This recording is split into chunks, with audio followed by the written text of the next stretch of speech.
आता बातमी आहे राज ठाकरेंची। लोकसभा निकालांना सर्वांना जमिनीवर आणल्याचं वक्तव्य राज ठाकरेंनी एका मुलाखतीमध्ये केलंय। लोकसभा निकालातून बोध घेणार आहोत का असंही राज ठाकरे यांनी म्हटलंय। तर पदवीधर उमेदवाराच्या अर्जावर अंगठ्याचा पर्याय असतो, पण मतदान करणारा शिक्षित असावा, ही कुठली लोकशाही असा सवालही राज ठाकरेंनी केलाय। यातनं बोध कोणी घेऊन काही पुढे होतंय का आता हे पाहणं गरजेचं आहे। आता मी हा काही राजकीय व्यासपीठ नाहीये, परंतु उद्या कोणी इथून तिथे जातील, कोणी तिथून तिथे जातील, काही माहीत नाही आपल्याला आता। तर साधारणपणे एक वर्षभर आपण कळ सहन करू। पण मला ज्या प्रकारचा निकाल लागला, सगळ्यांना व्यवस्थित जमिनीवरती आणून व्यवस्थित ठेवलेलं आहे। पदवीधर मतदारसंघामधनं एक आमदार निवडून येतो, जो उमेदवार त्याला ग्रॅज्युएट झालेली माणसं मतदान करतात।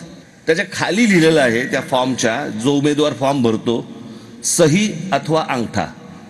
म्हणजे तो उमेदवार शिक्षित असला पाहिजे अशी अट नाहीये, पण त्याला मतदान करणारी माणसं ही शिक्षितच असली पाहिजेत। ही कोणती लोकशाही आहे?